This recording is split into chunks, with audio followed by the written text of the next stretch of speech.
Just when America has reached a breaking point with division, visionary influencer Danni Benson's I'm Proud of You Sis bro movement taps into the pulse and heartbeat of a culture radically torn. But this loving mom's voice of reason and calm has received national recognition. How'd you balance having your children and always traveling with the Yankee organization? When I became a dad, I said that I would always love like a mother.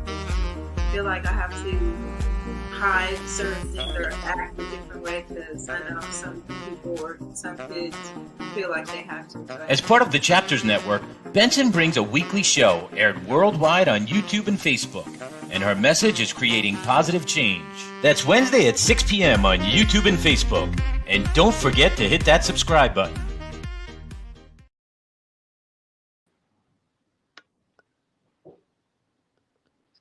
Hi, everyone. Happy Wednesday. May the 4th be with you. I'm a Star Trek fan. No, it's not Star Trek. Star Wars. But I'm both a fan of Star Trek and Star Wars. Thank you for joining Danni Benson. I'm proud of you, sis. I have Alethea Shapiro here on the show today. And she had to be here because we are both so involved in politics. And she was a person to bring in to talk about all of the stuff that is going on right now, especially with the Supreme Court, with women's rights, inflation through the roof. I mean, highest in 40 years. The Feds just rose interest rates up a quarter point as of today, and they are going to do at least a quarter point in the next 2 years. So they're going to move it 9 more times, which affects credit cards.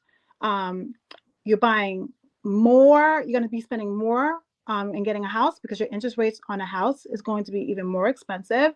I mean, they're trying to bring the inflation down, but I think it's, to me, in my opinion, I think it's too late. They should have started this like a long time ago because a lot of people were getting a lot of free money because the rates were so low. So when people are still buying stuff at the price that is so high, that's what causes inflation.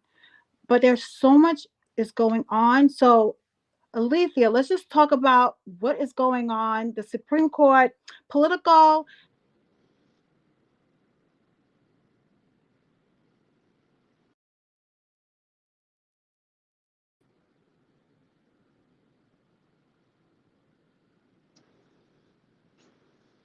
I can't hear you. I can't hear you. All of a sudden, the sound went out.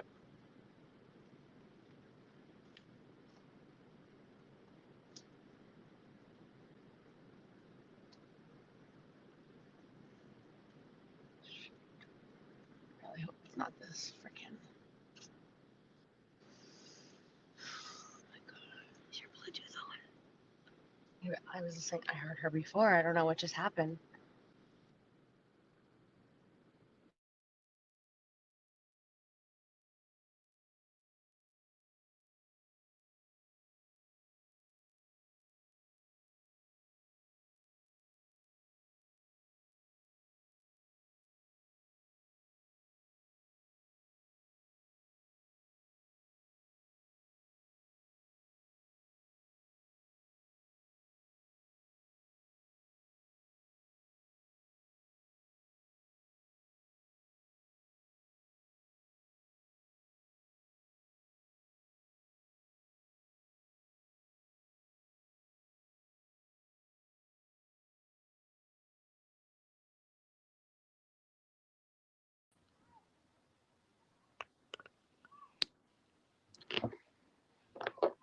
Can you hear me now?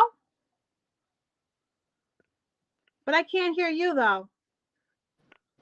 I can hear you now. Okay, good.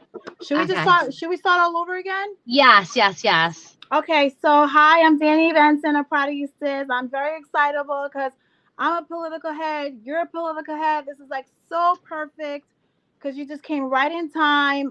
Happy Mother's Day to all the mothers in the world this week. But let's speak about Mother's Day and like women's rights because I want to dive right into it. Politico got a leaked document this past Monday.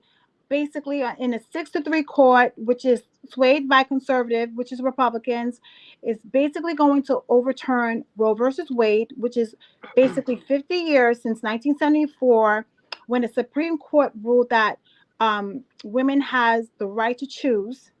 Now we're finding that Roe versus Wade will be most likely overturned, because we have a Supreme Court that's predominantly conservative. So what that means is they're going to give it back to the states to make that decision.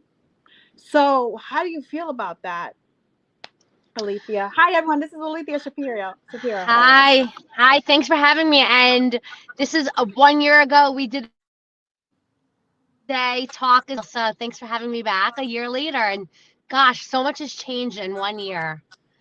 I mean, the state of the world is just, I thought it was bad last year. It just keeps on getting worse. It keeps on getting worse. And this is honestly like, I honestly cannot even wrap my head around it. This is so enormous and it's just so horrifying and really just like, I'm really in disbelief because we just really don't know how this is going to play out. This can play out in so many different ways. Will they roll it back all the way? We don't know. Will they roll it back only to 15 weeks? We don't know. I was listening to the news the other day. They were talking about, now corporations will have to weigh in and take a stance similar to how Disney weighed in on the Don't Say Gay bill in Florida. Like, this is just so enormous that I can't even fathom the repercussions. And so honestly, how am I doing? Like, I feel very triggered, but I'm just trying to kind of, take it an hour at a time and like, let's see what materializes. I mean, my hopes is that this inspires women and men to honestly activate and organize and take to the streets. Like, we need a women's march 2.0. Basically, we need millions of people in the streets and saying, we will not go back. We will not go back 50 years. We will not go back to the dark ages. We will not go back to hanger abortions and dark alley abortions and, all these dangerous ways of having an abortion. If a woman is desperate enough to have an abortion, she's going to have an abortion. And it doesn't matter if there is a law on the books or not. Where there's a will, there's a way. So, overturning Roe v. Wade will not stop abortions. It will just stop safe and legal abortions. And that's the same thing they say about gun laws. Having stricter gun laws is not going to stop, criminals from killing people. So it's like an oxymoron thinking that, having abortion laws is going to stop people having abortions. Look, my stance is I believe in choice. Choice means to me, it's whatever you personally want to do in your home, the choice that you want to do that's right for your family and for yourself. Now, exactly. To me, the way I read pro-choice is I'm not saying I'm for abortion or against abortion. I'm just saying that whatever is right for you based on your circumstance, I feel that you should be the right to choose based on what's going on with your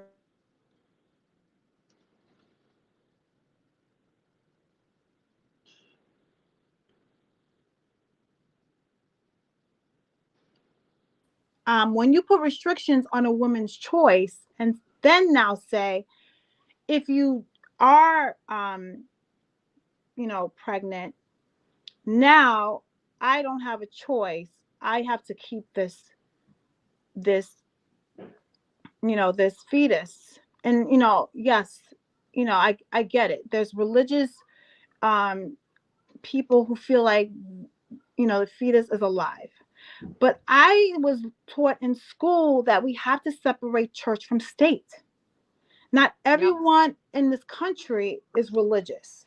Not everyone in this country, believes in the Bible, right or wrong. The reason that our democracy works is because we don't let religion infiltrate the way we govern in our society. And once you let religion govern our society, then I personally feel that you become like the Taliban. What is the difference with the Taliban telling women that you need to stay home and not get educated because you're a woman, versus now our country is saying a woman isn't smart enough to make a decision for themselves, and they have to have the government tell them they can make the choice for them, and the choice is, if if you are pregnant, we take that choice away from you. We're telling you that you have to go through with the conception and having a child. I feel like it's the same thing. When you get religion involved in something, I personally feel like it's the same thing. Yeah, I mean, I think it's crazy because, women have abortions for, I mean, a million different reasons. And everyone has the pieces of their own puzzle. Everybody knows what is best for them and what is best for their families. So for random, let's just call it white men in government who think that they know better I'm than. so sorry. We are having technical difficulties. I'm so sorry, but go ahead, Okay. Alethea. I'm saying that, women know what is best in their lives. They have all the pieces of the puzzle of their own lives. Women can make decisions that best, that are best for their own lives, for their own families. And the fact of the matter is that, let's just be honest, these white men in Washington, D.C. think that they know our lives and our bodies and our circumstances and situations better than us is absolutely insulting and disgusting. And like I said, women have a plethora of reasons why they need to terminate a pregnancy. Financial situations change. It could be because of rape. It could be because of incest. All of a sudden, you can get pregnant by someone who is physically abusive to you. You could perhaps, birth control sometimes doesn't work.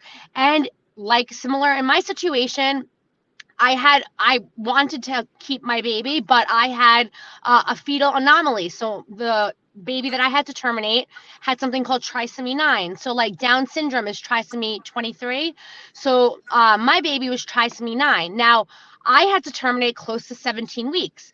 So if this Roe v. Wade was overturned to possibly the Mississippi law 15 weeks, I don't know what I would have done.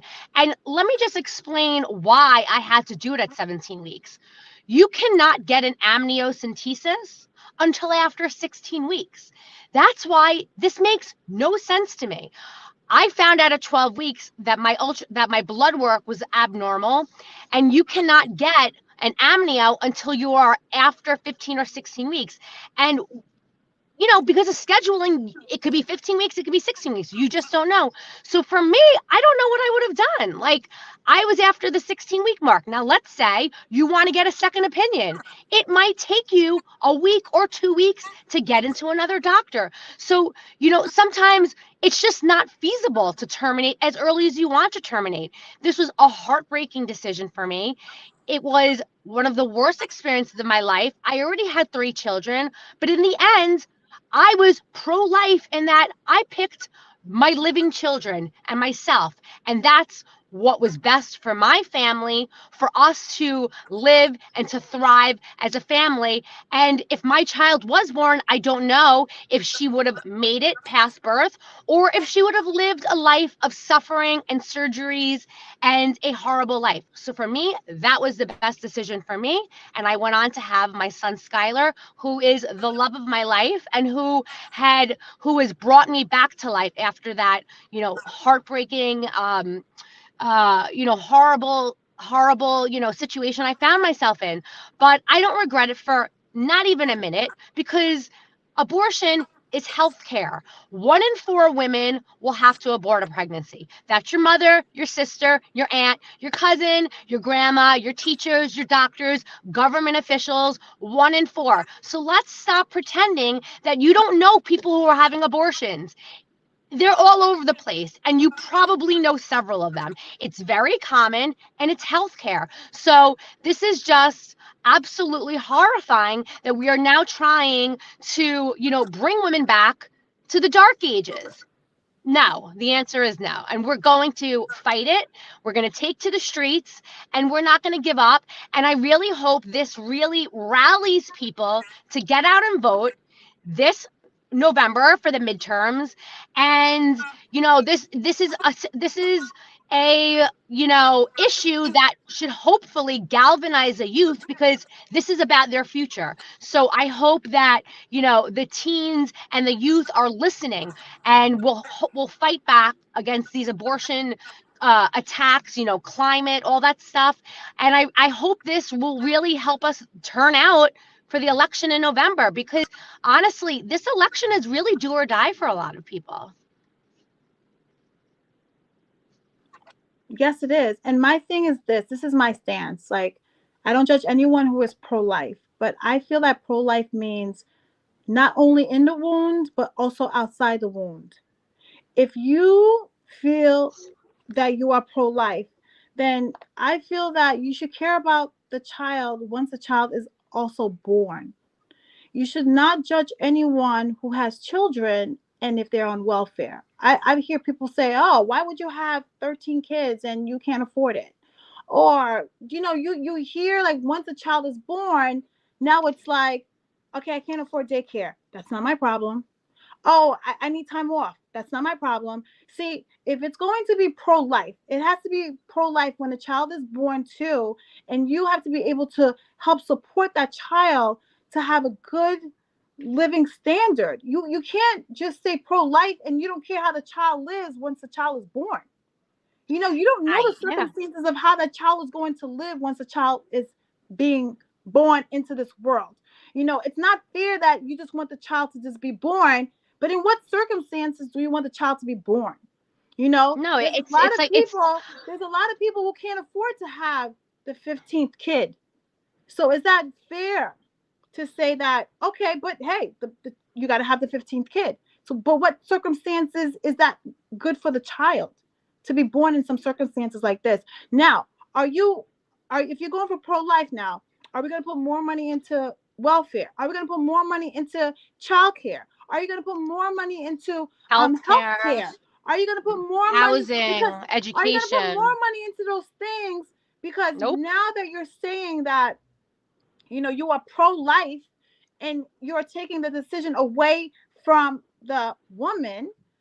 So are you going to invest once this child is born, or that woman is on their own with the decision that you're taking away from that woman? Now you're going to say, well, okay, the child is here, but that's not my problem. We just wanted the child to be born. Right. Forced birthers. That's what they are. They are forced birthers. And it is a way to control women. And then at the end of the day, this will affect, the Black and brown community the most.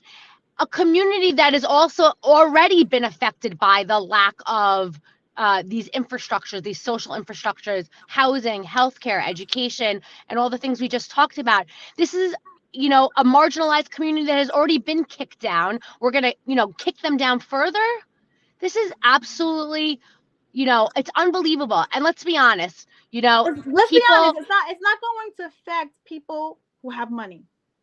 I was just going to say that if someone who has money needs to get an abortion, they will fly their child or themselves here, there, or the other.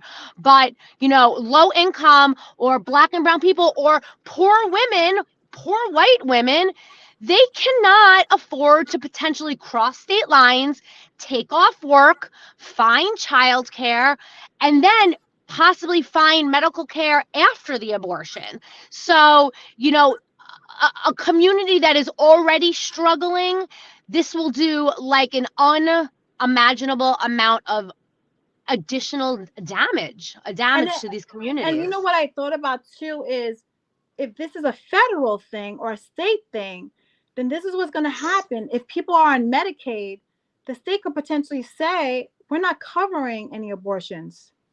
So now it affects people who are poor, because if they're not going to cover the abortions, then what do they do from there? I don't know. And and if this Roe v. Wade is overturned, already half of the country, they have immediate To trigger the laws. states, correct? Yeah, If it goes yeah, back the to the states, states, and now the right? states are Half of saying the states, half of that the states. that are banning abortions are saying, okay, we're no longer are for pro-choice. We're banning abortions. So what does a person do if they're on Medicaid? It's not going to be covered. You are right. It is going to affect the poor, and it's going to affect the poor across all colors, across. It's basically a social economic issue. It's not, to me, it's not really a color issue. It's basically a social economic issue, because if you're poor, no matter what color you are, if you can't afford to jump on a plane, get a ticket, get a hotel room, jump to another state, like, if New York says, okay, we're pro-choice. If I'm in Texas and I'm poor and I can't afford to get on a plane, afford a hotel room, get to New York, get to California, guess what? Now I'm going to be forced to have a child That you might not be able to I might afford. not be able to afford. Or that would, again, what if the baby, does have medical issues, or if the mother is it can affect the mother's issues. There's just so many like factors that go into this, and so to make this across the board, to outlaw it across the board, just doesn't make sense. There's so many different scenarios. Especially for women who have been sexually abused, incest, molestation. When I hear men say no exceptions for rape, for incest, do you know 1 out of 4 women, or 1 out of 4 people in this country have been sexually abused? And for you to tell me, if you've never been sexually abused before, that you are forcing me to not have a choice if I want to have this child or not, because this might be a trauma for me. But you as a man feel like, well, that's not my problem, It's because barbaric. that baby, look, like I said, everyone has a religious belief. And I understand the other side when they say, I am pro-life. This baby, it has the right to live. I understand this. But our foundation in this government is to separate state from church, state from I do, religion. I do want to point out, and I'm just reading these figures because I want people to get a grip here. So 66% of abortions occur before 8 weeks. Before 15 weeks is 95% of abortions. From 16 to 20 weeks, so when I aborted mine, 3.8%, and after 21 weeks is 1.3%. There is no such thing as infanticide. No doctor is killing a baby as it's getting delivered. That's number one. Number two, late term abortions. First of all, I was reading about this today. There's no such thing as something called a late-term abortion. You refer to it by the trimester. So I had a second semester termination. Almost exclusively, I would say probably 99% of these abortions that are occurring after 16 weeks are due to medical reasons. It's not just the girl that woke up one day and was like, you know what? I don't think I want it. That's not happening. Abortions that are occurring after 16 weeks are for medical reasons. Like myself, I found out later and I needed time to find out more information, or, insurance problems or whatever it is. Those are medical reasons, whether it's saving the mother's life or there is a problem with the fetus. So people need to understand that almost exclusively these abortions that are occurring later in the pregnancy are for medical reasons. So we really need to understand that. And there is no infanticide. Nobody is killing normal, healthy babies. Enough with that already. It's fake news. And hi Gary Allen. I know you're leaving comments. Thank you for your comments. I appreciate anyone and everyone who's leaving comments. And I understand, like, you have your opinion. It's easier for a man to sit there and say, who doesn't carry a child for 9 months, your job doesn't have to stop, your dreams don't have to stop, your career doesn't have to stop. you know what's funny? I understand men have an opinion about this, but the responsibility